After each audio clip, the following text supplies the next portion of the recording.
नमस्कार दोस्तों, कैसे हैं आप सभी। मेरा नाम है सिंबा शर्मा। एनआईएस बोर्ड के रिगार्डिंग सारी अपडेट यहाँ आपको देता रहता हूँ। आज की वीडियो में बात करने वाला हूँ, काफ़ी ज़्यादा मेजॉरिटी में आपने देखा है कि सीबीएसई का रिजल्ट जब आया था तो आपका 10th और 12th दोनों में ही आपके काफ़ी ज़्यादा बच्चे जो है फेल हुए हैं इस बार। किसी का आरटी आ गया है, किसी का रिपीट आ गया है, किसी का आपका कंपार्टमेंट आ गया है, मार्क्स इसलिए नहीं आ पाए, परसेंटेज बहुत डाउन चला गया है। अभी आपको ये न्यूज़ सुनने में मिल रही होगी कि सीबीएसई ने जो है इस बार जो कॉपी चेक कराई है वो आपका थर्ड पार्टी के थ्रू कराई है। थर्ड पार्टी के इन द सेंस मतलब कि जो ऑफिशियल टीचर्स होते हैं या जो मेन स्टाफ होता है उनके थ्रू नहीं हुई है, वो और दूसरों के थ्रू हुई है। इसका कोई ऑफिशियल प्रूफ देखिए हमें नहीं मिला है, बट ये सुनने में मिल रहा है कि सीबीएसई ने इस बार बच्चों के साथ जो है टोटली स्कैम कर दिया है और इसके पीछे एक बहुत बड़ा अमाउंट है इसके पीछे। और सीबीएसई ने कराया या जो भी है एग्जाम आपने सीबीएसई दिया है, तो फिर अल्टीमेटली अगर इंडिविजुअली एक स्टूडेंट की लाइफ को देखा जाए तो उन पे कितना इंपैक्ट पड़ रहा है इस चीज़ का। काफ़ी ज़्यादा बच्चे जो हैं इस चीज़ को सोच के डिप्रेशन में आ गए हैं, इस चीज़ को सोच के इतना परेशान हो चुके हैं, इतने एंजाइटी में आ गए हैं कि उनका जो है वो अभी तक एक प्लानिंग लेके चल रहे थे कि आपने एग्जाम दिया है, फिर आफ्टर मेरा 75% से ऊपर आएगा। वो श्योर है इस चीज़ को लेके कुछ बच्चे तो, और आफ्टर दैट उसके बाद वो अपना जेई के लिए करेंगे या फिर अपना जो है नीट के लिए करेंगे या पर्टिकुलरली कोई भी एग्जाम की प्रिपरेशन करेंगे आपका। तो वो बच्चे इस एक क्रॉनिकल ऑर्डर में चल रहे थे आपका, बट फाइनली रिजल्ट डिक्लेयर होने के बाद जो है ये सारी चीज़ें स्पॉइल हो गई, सारी चीज़ें एकदम से उल्टी पुल्टी हो गई यहाँ पे, और जो आपकी एक्सपेक्टेशन है वो बिल्कुल जीरो हो गई यहाँ पे। अल्टीमेटली सफ़र कौन कर रहा है? सफ़र कर रहे हैं स्टूडेंट्स यहाँ पे, जो आपका टेंथ में है, जो आपका बेसिकली 12th में है। 12th वालों को ज़्यादा दिक्कत हो रही है यहाँ पे आपका, क्योंकि जो है उन्होंने जो प्लान कर रखे थे वो सब चीज़ें अब नहीं हो पा रही। जो हो गया वो उसके रिगार्डिंग हम कुछ नहीं कर सकते।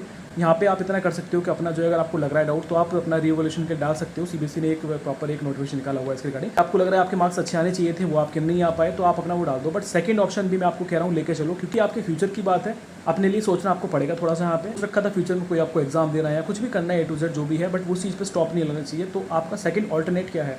अब मेरे पास रिजल्ट की प्रॉब्लम को लेकर मैंने प्रीवियसली एक वीडियो डाली थी अपना, वहाँ पे जो है मेरे पास काफ़ी मेजॉरिटी में बच्चों की कॉल्स आई। अब उसमें मोस्टली बच्चे वही थे जिनका पीसीएम में हो गया आपका, टोटली जो है वो एसेंशियल रिपीट आया है आपका, एक तरह से कंपार्टमेंट आ गया है, फेल हो गए वो बच्चे।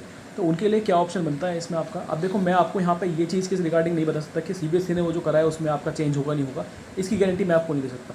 बट अगर आप साल अपना सेव करना चाहते हो, इसी साल में अपनी जो आपकी 12th होनी थी या 10th होनी थी, इसी साल में करना चाहते हो, कंप्लीट मार्कशीट लेना चाहते हो, तो आपके पास अभी भी ऑप्शन है। मैं जिस चीज़ में मेरी एक्सपर्टीज़ है मैं उस चीज़ में आपको बता पाऊंगा प्रॉपर। देखो, तो मेरी एडवाइस आपके लिए ये है कि आप अपना एनआईएस बोर्ड में भी एडमिशन डाल दो। एनआईएस बोर्ड जिनको नहीं पता क्या होता है, एनआईएस बोर्ड बेसिकली आपका एमएचआरडी अप्रूव्ड आपका गवर्नमेंट बोर्ड है, जैसे सीबीएसई बोर्ड है। इसकी फुल फॉर्म होती है नेशनल इंस्टीट्यूट ऑफ स्कूलिंग। आप नाम से समझ पा रहे हो, इसकी नेशनली जो है आपका ये रिकॉग्नाइज बोर्ड है आपका। ये खाली इंडिया तक सीमित नहीं है, इंडिया के बाहर भी बच्चे जो है इसमें एग्जाम देते हैं आपका।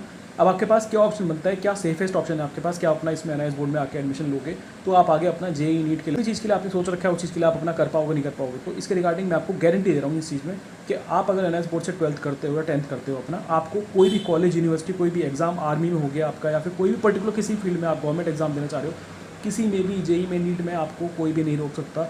क्योंकि ये बोर्ड जो है बहुत सालों से, इवन सालों से नहीं, मैं आपको बताऊं तो ये 1989 चलता आ रहा बोर्ड है। आज तक भी ऐसा कोई प्रॉब्लम नहीं हुआ है कि आपके किसी बच्चे ने इससे 12th करा हो 10th करा हो उन्हें आगे कहीं एडमिशन मिलने में प्रॉब्लम। फील्ड में काम करते हुए अप्रॉक्सीमेटली 6 साल हो चुके हैं, बट अभी तक सिंगल एक स्टूडेंट मेरे पास ऐसा नहीं आया कि उसने बोला हो कि सर मैंने एनआईएस बोर्ड से करा है और वो एक्सेप्ट नहीं कर रहे हैं। तो इस डाउट से बिल्कुल फ्री रहिए आप।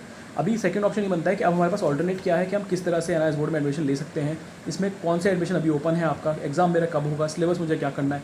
बहुत सारे डाउट आपके हैं, ये सारे डाउट्स मैं अपने खुद नहीं बता रहा, ये सारे आपके ही कॉल से बताए हैं, ये सारे बेसिक कोई डाउट्स हैं। तो मैं आपको स्टेप बाय स्टेप ब्रेक करके बताने वाला हूँ। इस वीडियो को पूरा एंड तक जरूर देखिए, इसके लिए बहुत इंपॉर्टेंट होने वाली है। अगर आप अपना सीबीएसई में रह गए हो या फिर आपका कोई ऐसा इशू हो गया है, और अगर आपके कोई दोस्त हैं या कोई रिलेटिव है, कोई भाई बहन है, उनके साथ भी वीडियो शेयर करना अगर वो भी सेम कंडीशन में।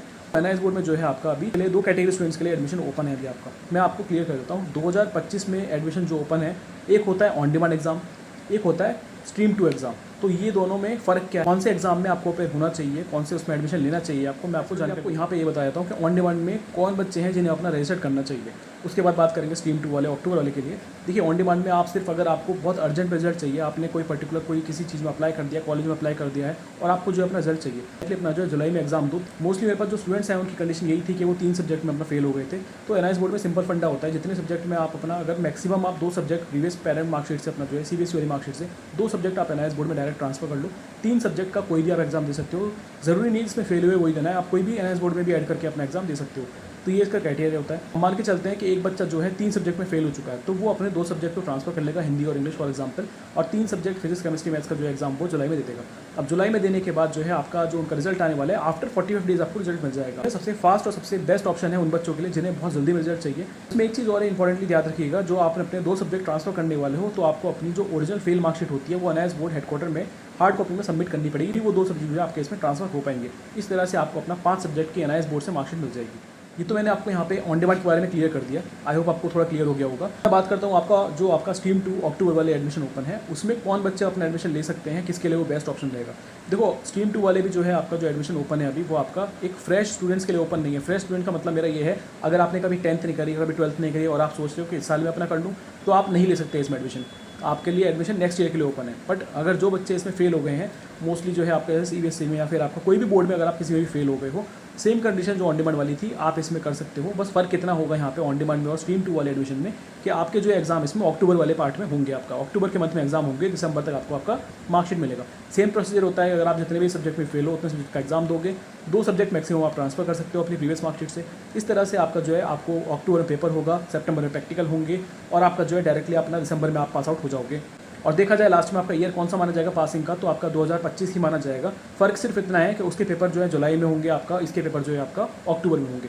अभी इन दोनों में थोड़ा बेसिक डिफरेंस और मिलेगा आपको। ऑन डिमांड का जो क्वेश्चन पेपर होता है वो आपको नहीं मिलेगा, वो आपको वहीं से ले लिया जाएगा। अक्टूबर वाला जो क्वेश्चन पेपर होगा वो आपको घर के लिए दे दिया जाता है। ऑन डिमांड का जो क्वेश्चन पेपर होता है वो उसका जो सेट होता है वो थोड़ा हार्ड आता है, और आप अगर कंपेयर करोगे अपने अक्टूबर वाले से तो उसका जो है पेपर बहुत ईजी आता है आपका।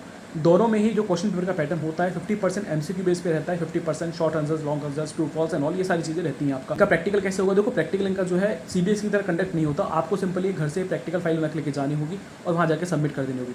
ऑन डिमांड का प्रैक्टिकल कब होगा, ऑन डिमांड में जब आप अपना थ्योरी एग्जाम देने जाओगे उसके नेक्स्ट डे में आपको बताया जाएगा कि आपको कौन सी डेट पे प्रैक्टिकल फाइल लेके आनी है। स्ट्रीम 2 वाले में क्या होता है, अक्टूबर वाले में उसमें आपका सितंबर में प्रैक्टिकल होगा, आफ्टर दैट आपका थ्योरी एग्जाम होगा। इंपॉर्टेंट चीज़ के सिलेबस क्या पढ़ना है हमें। सिलेबस आपको जो है, अगर आप देख रहे हो कि मैं CBSE वाला पढ़ के चले जाऊँ तो उससे पास हो जाऊँगा, नहीं। आपका जो है देखिए, देखा जाए तो सारे बोर्ड में ऑल ओवर इंडिया में जितने बोर्ड हैं सबका जो है 10th या 12th क्लास का जो है सिलेबस ऑलमोस्ट सेम है सबका।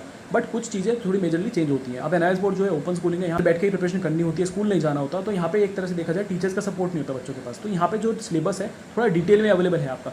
फॉर एग्जाम्पल अगर आपका एक चैप्टर कोई जो CBSE में वो 1 पेज में आ रहा है, वही आपका जो है 2 पेज में NIS बोर्ड में आएगा आपका। इसमें कुछ चैप्टर्स आपको अलग दिखने को मिल सकते हैं, बिकॉज इसमें 12th क्लास में जो है आपका 25% का जो 11th क्लास का सिलेबस है वो भी इंक्लूड है इसमें। वो इसीलिए इंक्लूड है क्योंकि इसमें मैंने बताया आपको कि 11th क्लास नहीं होती है इसमें। तो यहाँ पे जो 11th का कोर है, जिस पे डिपेंड आपके कॉन्सेप्ट जो है वो 12th के बेस पे करते हैं, तो वो कुछ सब्जेक्ट्स आपको यहाँ मिलेंगे। आप चाहते हो तो उन्हें कर सकते हो, नहीं तो आप अपना डायरेक्टली अपना उसे कर सकते हो अगर आपने 11th में कर रखे हैं वो। इसीलिए जो है आपका सिलेबस जो है आपको NIS बोर्ड के ही सिलेबस से पढ़ना पड़ेगा। थोड़ा डिटेल में होता है, इसका पैटर्न जो होता है लिखने का वो आपको डिटेल में लिखना होता है। इसीलिए आपको जो है एक एक क्वेश्चन जो एक वर्ड आएगा आपका पूरा सिलेबस आपका CBSE वाला नहीं करना है। NIS बोर्ड की जो स्पेसिफिक बुक्स आपको दे रखी है उसी से करना है, क्योंकि NIS बोर्ड का जो सिलेबस पैटर्न होता है वो थोड़ा सा लिटिल बिट आपका जो है डिटेल में होता है अगर आप कंपेयर कर रहे हो CBSE से। तो इसलिए मैं आपको ये रिकमेंड नहीं करूँगा CBSE वाली बुक से पढ़ो। ऑफकोर्स चैप्टर जो है आपको वो सेम मिलेंगे, बट फिर भी आपको जो है NIS बोर्ड की बुक से ही पढ़ना है आपका। इसकी सारी बुक्स जो है ऑनलाइन अवेलेबल है आपका, वहाँ से आप स्टडीज़ करके कर सकते हो अपना। बात करें सेंटर कहाँ पड़ता है हमारा, सेंटर जो आपके आधार कार्ड पे एड्रेस है उसके नियर बाई आपको सेंटर प्रोवाइड कराया जाता है। तो आपको ये चीज़ में बिल्कुल बेफिक्र हो जाइए कि आपको सेंटर दूर पड़ने वाला है इसका। अब सबसे इंपॉर्टेंट चीज़ कि एडमिशन कहाँ से लिया जाए, क्योंकि अगर आपको जानकारी नहीं है NIS बोर्ड में फॉर्म कैसे फिल करते हैं या फिर एडमिशन कैसे लेते हैं, पूरा प्रोसेस क्या रहता है, ID कार्ड कौन देता है आपका, एडमिट कार्ड कब आएगा, ये सारी जानकारी अगर आपको नहीं है तो प्रॉब्लम हो सकती है फ्यूचर में। क्योंकि अगर आपको ये नहीं पता चलेगा कि क्या अपडेट्स आ रहे हैं आपके लिए, ID कार्ड कब आ गया आपका, एडमिट कार्ड कब आ गया, तो आप एग्जाम कैसे दोगे अपना। इसीलिए आप हमारी अकेडमी से एडमिशन ले सकते हो। हमारे थ्रू पहले मैं बता दूँ, पहले कोई पेमेंट चार्ज नहीं करा जाता जब तक आपको हम ऑफिशियल प्रूफ नहीं दे देते आपके एडमिशन का। आपके जो है अदर जो इंस्टीट्यूट देखोगे आप, या फिर कोई अगर अदर हैं आपके जो कराते हैं NIS बोर्ड का एडमिशन, वो क्या करते हैं बच्चों की डिटेल्स नहीं लगाते, ईमेल ID फ़ोन नंबर नहीं लगाते उनका, और उनसे पहले पेमेंट चार्ज कर लेते हैं। आफ्टर दैट बाद में आपको डिटेल्स दी जाती हैं। हमारे थ्रू आपको प्रॉपर ट्रांसपेरेंसी मोड में आपका प्रॉपर एडमिशन होता है, जहाँ पे आपको एक एक चीज़ आपके मेल पे आपके फ़ोन नंबर पे दी जाएगी। आफ्टर दैट आपको इसमें जो है पेमेंट बाद में करना होगा, पहले डिटेल्स आपको प्रूफ के साथ दी जाती हैं।